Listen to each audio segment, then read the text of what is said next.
Namaste. Welcome, beautiful souls. Lovely to have you here. Today I am responding to a tarot tag, and this is one that has been around for a few years, I believe also as a mid-year tag, and it's my first time and honor really to respond to Chanel Day's tarot. Chanel is in Australia, and I will link Chanel's channel below. This is a reflection on 2024, and I think this is a really good thing to do in review of all that's happened over the course of a year. This has been a very, very busy one, and so I'm going to go through with you and share decks and some of the practices that I worked with in last year. Deck that I used most in 2024. There are three that I'm going to share with you. This is Tarot Avatara by Gabby Angus West. And I did a deep dive with this deck over many, many weeks. Some of them were public videos, some of them were members only videos. And it was a deck that was really calling to me to work with. I am a fan of the work of Frida Kahlo. I am moved deeply by her story. I have an appreciation for the artwork of Gabby Angus West. And this particular deck was really cleverly connected with the art or the inspiration of Lady Frida Harris, who was painting Crowley's Thoth deck at the same time that Frida Kahlo was actively painting. And so over the course of 20 plus weeks, I spent time with this deck as well as creating a journal, a tarot journal, which, it is my intention to create a generic one, and maybe eventually I will. It's hard because every deck is so slightly different, but it was an absolute pleasure to work with this deck. This is not a deck for the faint of heart. It is one for deep work, that is for sure. I have been a fan of Anna Torian's artwork for a long time. These are beautiful, beautiful card backs. This is Tarot of Echoes, and I feel very lucky to have this deck in my library. And I've spent a lot of time with it this year, reflecting on many of the cards in this deck. Really interesting relationship between Empress and Emperor. Really tapping into not necessarily a reversal of roles, but a recognition of we are one, and we are one within each other. Usually the divine masculine for me, I would see as consciousness, the divine masculine as the cosmos. And here we see the eye of the Empress within the cosmos and the face of the Emperor within the earth herself. And it's just this, it's so very, very well done. There's lots of cards that caused deeper reflection. And I have to say, of all of her decks, Tarot of the Abyss, even the art in Bone Stone, some of her older work, Tarot Arthurian, which I'll share with you later, which is Claire Duval's deck, but art by her. This really, I think this is my favorite one so far. And there's some cards that have really left an impression. And I mentioned this card in a class the other day. We were talking about the Aquarius cards and the star. And it just came to me when I was talking about the Saturn cards, Saturn ruler of Capricorn and the Devil, and Saturn, ruler of Aquarius, and the Star, and how in the Star card, this figure is releasing the chain, which brings in a connection between the Devil and the Star. And whether this is conscious, intended by the creator of this deck, I have no idea. She rarely talks about esoteric meanings, astrological connections. But I've been finding little nuggets in this deck and really appreciating it. Love cards that have this sort of duality in them. Yeah, so that's Tarot of Echoes. And the other deck that I use every single week, I probably for the last couple of years, is the Centennial Waitsmith, because I teach tarot on the weekends and I use this deck as my teaching deck. And the reason I use this deck is because I want tarot students to understand the level of symbolism and the esoteric meanings of the Golden Dawn, that they are indeed here in this deck. And by using this deck, we can apply that and apply that knowledge to other Waitsmith inspired decks as well too. So those are my 3 most used decks of 2024. This is a deck that has not been shuffled yet, that I acquired in 2024. And all of the decks that I'm sharing with you today, I've either working with or acquired in 2024. This is the Fifth Spirit Tarot by Charlie Claire Burgess. And just before I came on, I was going through the deck to remember why I purchased this deck.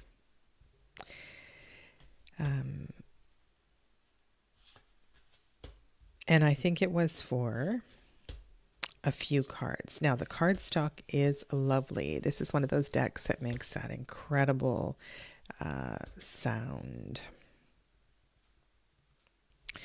And there are some very poignant cards in this deck. But I do recall, I think this death card is extraordinary. Really beautiful. Yeah. I do recall thinking this was such a haunting moon card. And a few others came back as I was going through. And one of them was the Eight of Cups, for sure. This one's going to be a bit challenging for me to use because I tend to work with the idea of focus and intention being required in the Eight of Wands. And fireworks tend to go in all kinds of directions. So let me show you that Eight of Cups and why. Here it is. There's just something about the way that the cups are laid out in this card. And all that we are leaving behind, all these different sizes and shapes of cups. And there's also something going on here. These little, what are these? These little things coming out. I haven't really looked to see what that is. But also, I was thinking that this looks an awful lot like, oh, maybe it is drops of water. I was thinking that the roof was leaking and these were containers that were catching all the drips of water, and how the metaphor of the roof leaking, there was something very kind of powerful to work with there. Maybe that's indeed what it was intended to be.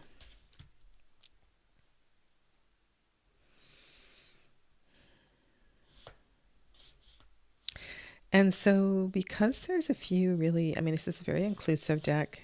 obviously a queer deck. Some of the cards I'm really going to have a good look at, and I'm not sure when I will actually get to this deck. There was another one that I thought, oh yeah, that's why I bought this deck. I don't know if it's going to show up right now, but I love the sound. Great cardstock quality.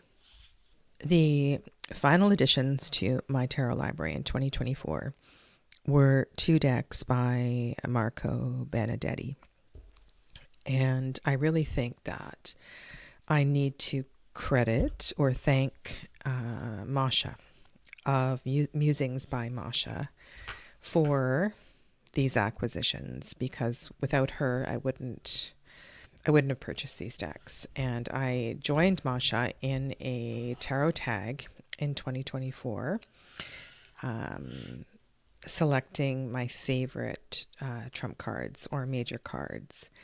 And Masha, toward the end of the series, did a historical feature where she went through, for example, the world episode went through all of the world cards going back to the 15th century from different countries. And this particular deck, which is from Bologna, this is the Metelli Tarot. Sorry, drawing a blank there. And this particular deck is on this lovely cardstock. And the way that it is edged, Marco must have made or purchased these yellow stickers, and then each of these cards, it's folded over on the 4 sides. An absolute labor of love. And in the Metelli Tarot, there were some cards that really just got my attention. I love the color palette. And in spending a whole year going through the Tarot de Marseille and its various iterations from various countries, I've really developed an even greater love and appreciation of these older decks. So just absolutely thrilled to have this in my tarot library. The other deck that I purchased, same time, same shipment, was Marco's Personal Madrone Tarot.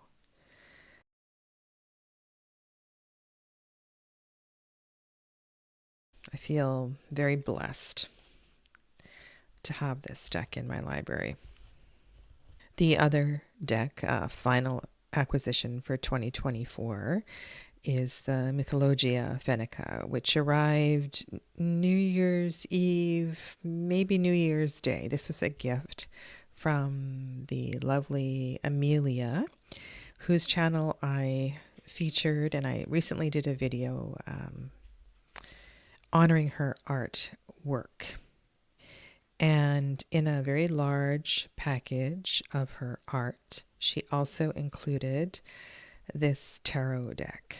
And it's one that she talks about all the time. It is the Finnish mythology, and definitely an earth-centric deck, and one that I will be working with in 2025.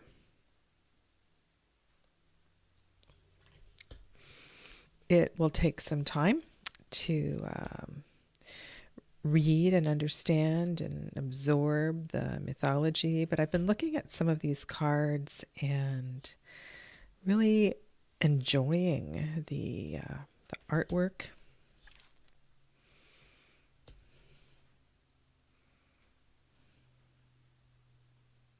And the interpretation, the way that this art has been applied, the mythology has been applied to the tarot. So this will definitely begin as a single draw kind of deck. And yet there are many things which will be very easy to adapt and apply to my tarot practice. Look at that, Queen of Cups. Beautiful card.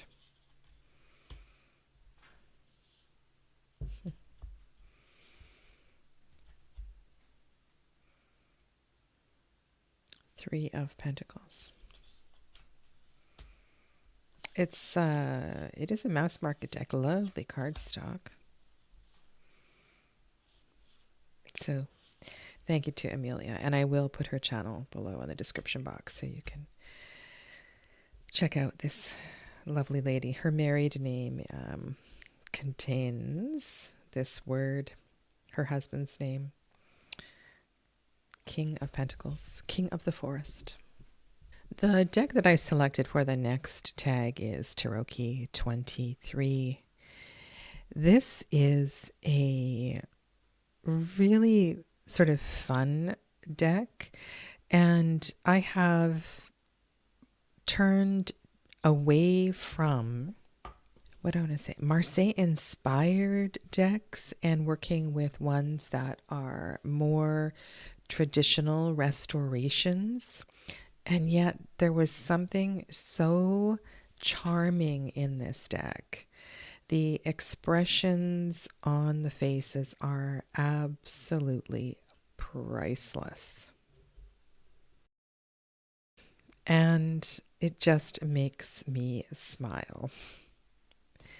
And I know I have some research to do before I start using this one a lot, because I want to know which group of cards, for example, this comes from. There are a number of night cards that are painted like this, but so this deck is drawn or inspired by older decks from various countries and in various styles. But the attitude, and usually I don't buy satirical kind of decks. Here is Death. And I love the white space.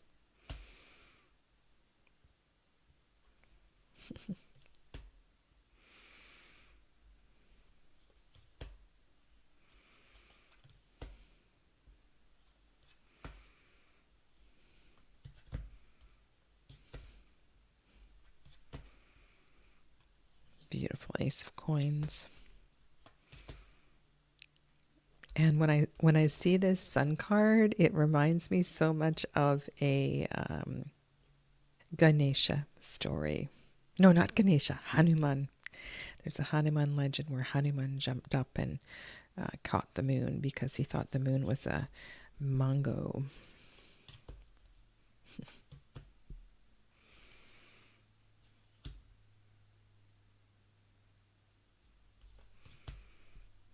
And so, as my confidence continues to, look at this hermit, continues to grow in reading with older style decks, this one will be featured more and more.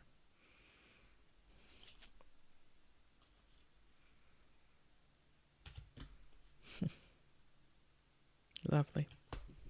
My favorite deck pairing for 2024 is the Wee Moon Tarot with the Weaver's Oracle.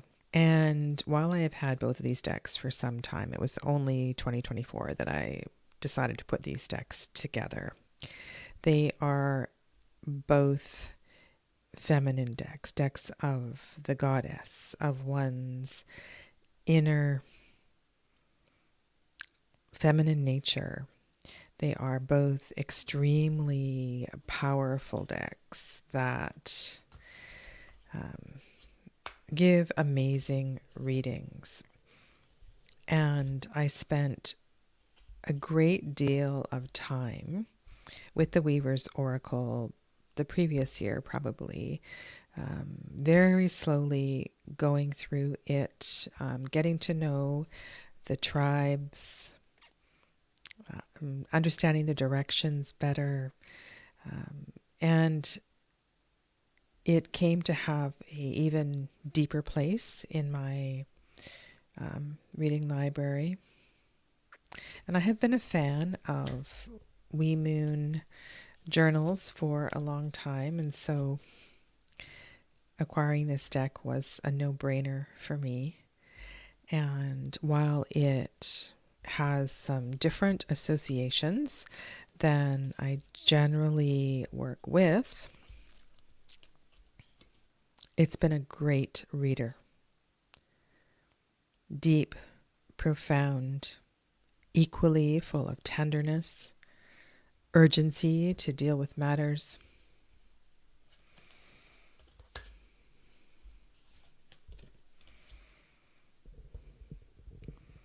And I suppose if I didn't have so many decks in my library, these would be 2 decks that stayed on my table all the time. Many of you know that I lived in Japan for a number of years and have visited the country many times, speak the language. And when I saw Baba Studio's kimono pouches made from kimono fabric, I began to acquire a few of them. I have a love of fabric in general, not necessarily just kimono fabric. This is Dreams of Gaia, which the large one, which fits beautifully into this pouch. But these pouches they cost, yes, they are expensive, but they're very well sewn. The fabric is gorgeous, and I just really, really appreciate it. I wish I still had the kimonos that I brought back from Japan in the 80s. For years, I had rotated them. I had a couple hanging on my wall as a decorative piece. I had a couple of wedding kimonos, and I think I still have a yukata that was made for me. This is gorgeous. So yeah, these are really beautiful. And I acquired these early this year. Well, some of them. I've had some of them for a while. And one other pouch I recently acquired for Tarot Avatara because it comes in a larger box. This is a cotton zippered pouch, perfect for that deck. So very happy to have this one as well. And prompt number 7, favorite deck backs. This is an all-time favorite. This is the Lily White Tarot. I do like simplicity in card backs, though a bright, amazing card back does get my attention. And I did do an extended video discussing card backs, favorite card backs, and I will link it up here for you so you can be sure to check it out. But if I had to pick a card back for 2024, I would say that it is this one from Claire Duval's Tarot Arthurian. I think it's really beautiful. And it matches the other side, the cards, so well. And then let's turn these cards over. Favorite theme or deck with a great theme. The Tales of Arthur do marry very well with the journey of the tarot. And what has been created with Tarot Arthurian, I think, is done remarkably well. And the art of Anatolian is, as I mentioned earlier, a favorite of mine.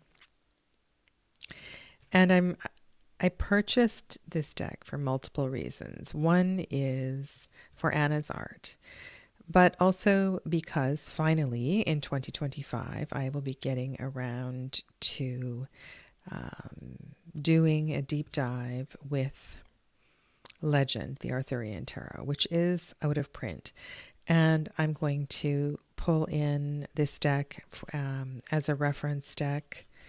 This deck has a very clever way of portraying the kings and the queens.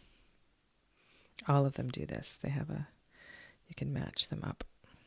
And while the guidebook is in French only, Google Translate is very, very handy. I have several guidebooks that are in foreign languages, and I think that just works really well.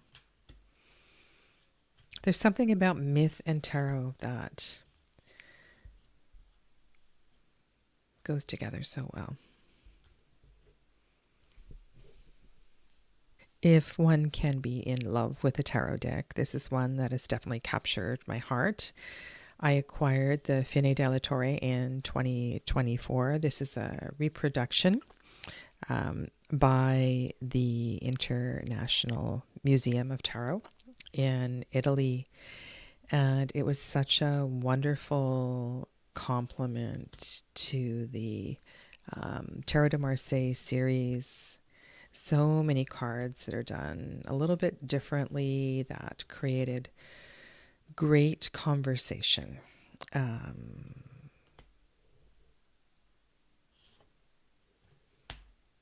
Because this is not a Tarot de Marseille.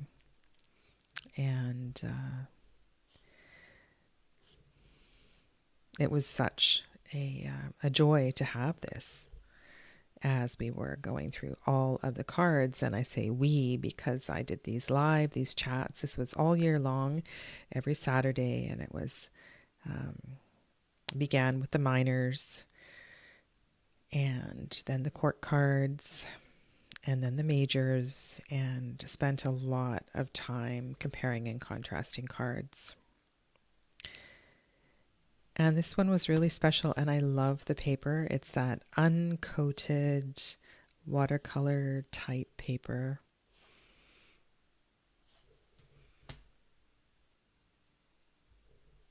And I just love the questions, the little shifts of energy in this deck that arise when I use this one.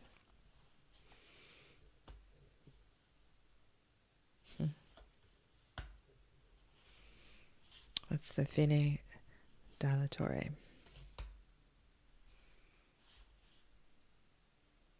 This is a deck that really intrigues me. This is the Hermit card from Ariadne's thread, and I have contacted the creator. They said they may be reproducing this deck with some changes. I kind of love it just as it is. I only have this card. It was part of the Aliman deck, and I love mythology and tarot, and it would be such a joy to have this complete deck in my tarot library. Lover of Greek mythology. This is a deck that I also acquired in 2024 and didn't use at all, except for a few cards in Top Tarot Minors, I believe. This is the Ehrenberg Tarot, and was really intrigued with this deck. Saw it on a few people's channels and haven't used it yet for readings. I need to go through it and really sit with some of the cards. But I decided in response to this question, I would use this deck.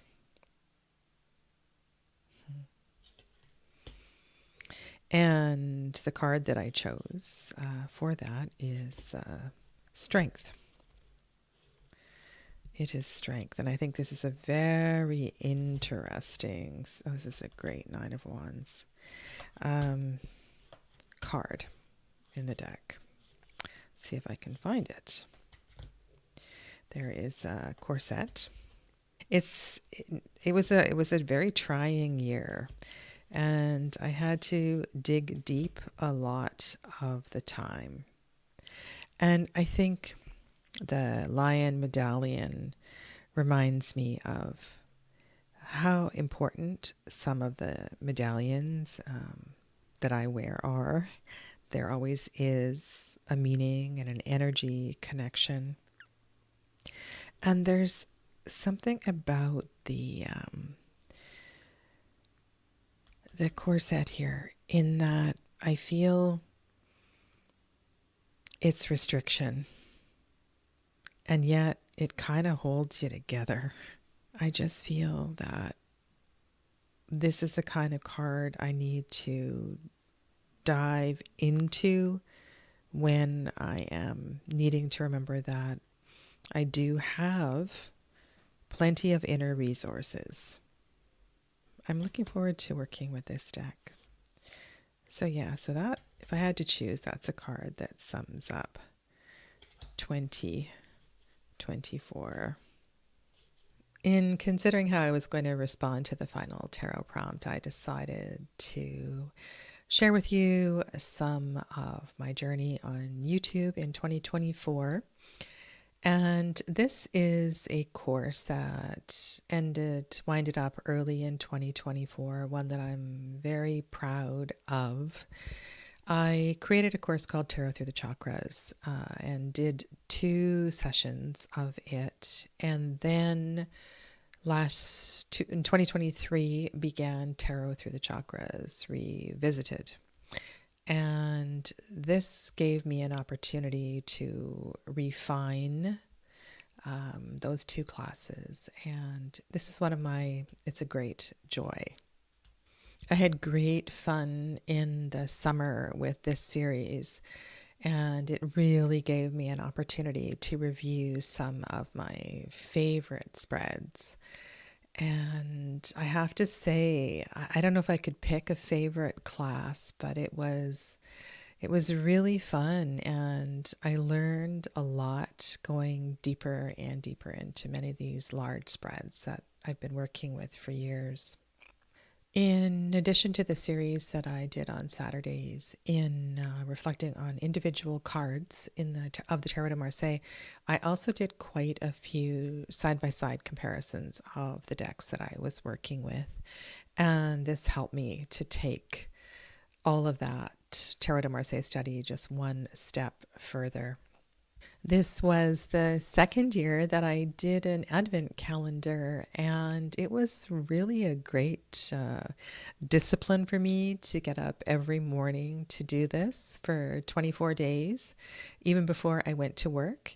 And it was fun. I collected more of my tarot tips, did a little reading, and shared some favorite things. And I hope that this is a tradition that I can continue year to year. Can't remember how many years I have been doing tarot card of the year readings. This may be the 4th or the 5th year that I have done them. And this year was fantastic. I had some really hard hitting readings, and the spread that I created for this series of readings was the Nautilus spread, and it worked so well with my intention of reflecting on each of these cards through the lens of the Hermit. Of course, I have to mention top tarot minors and top tarot trumps.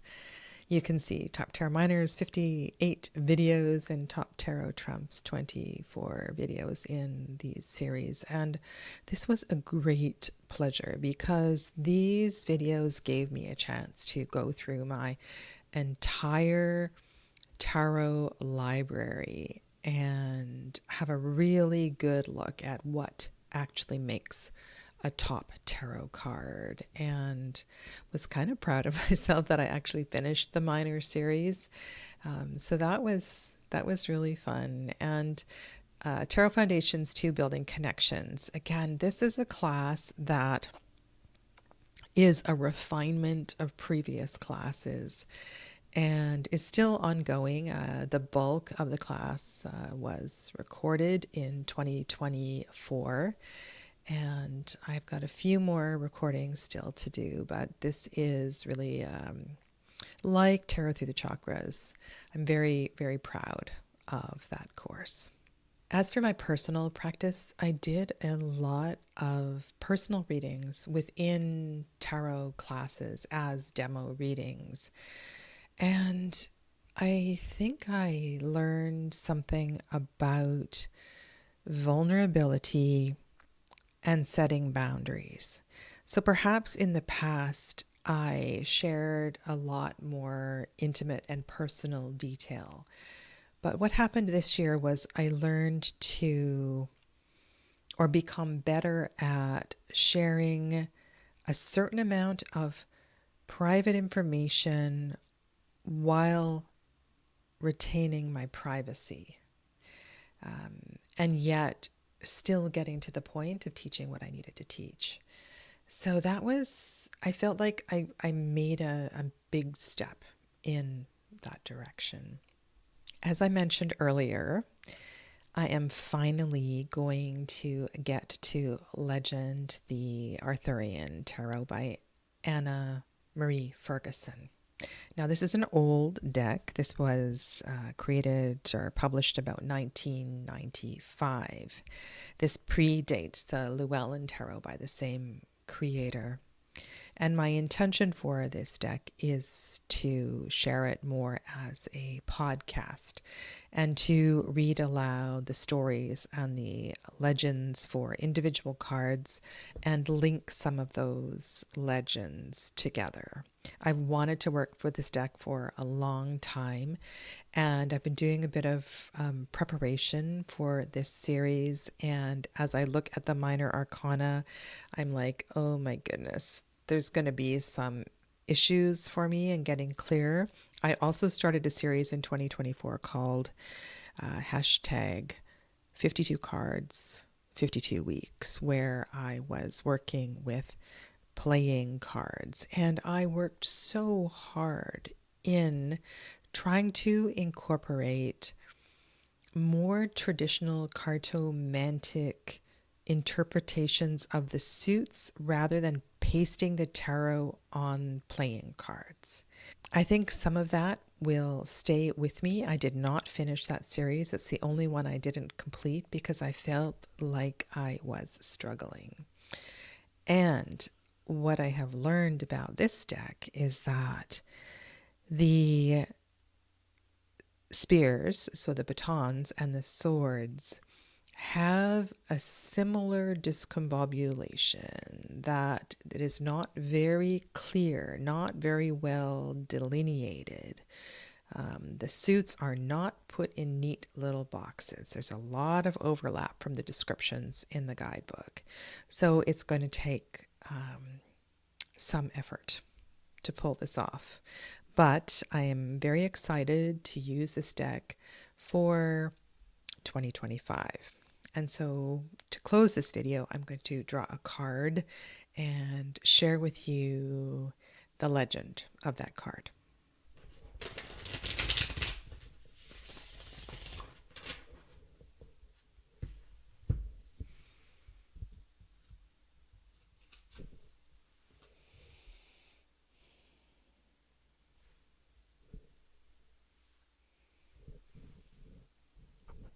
Merlin, the Magician.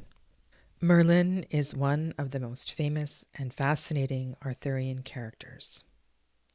Though it is likely that Merlin the sage did exist, the embroidered Merlin of legend is most probably a composite of several historical figures and Celtic gods.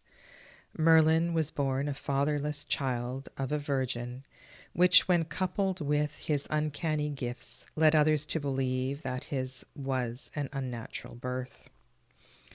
This suspicion surrounding his origin meant that although Merlin would come to be respected, he was also feared. On occasion, Merlin would use this fear to his advantage. As chief druid, Merlin had a close relationship with the damsels of the lake. He was a prophet, poet, engineer, and counselor to the high kings. With an eye always on the future of Britain, Merlin often helped shape future events. And as the following tale demonstrates, he played a crucial role in the birth and ascendancy of Arthur. The beautiful Igraine first met the newly crowned High King Uther when accompanying her husband, the Duke of Cornwall, on a visit to London.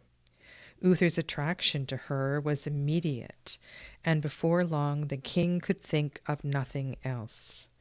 Sensing the brewing trouble, the Duke abruptly left London, taking Igraine back to Cornwall and securing her within the walls of Tintagel.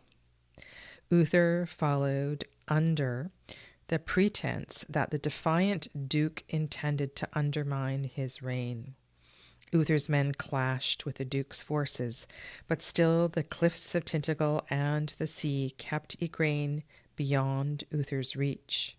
Driven by frustration, Uther turned to Merlin for help.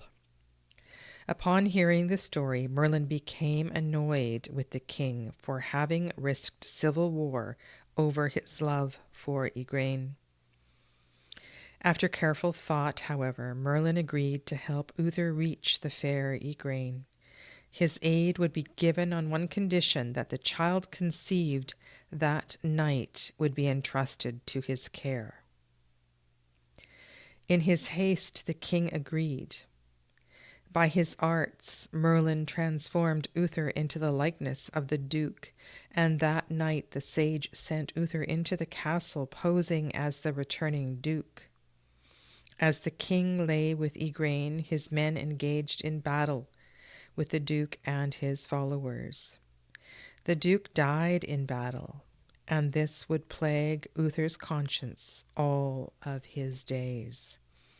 Not wishing to be reminded of this, the child conceived in the shadow of the duke's death was given to Merlin as promised.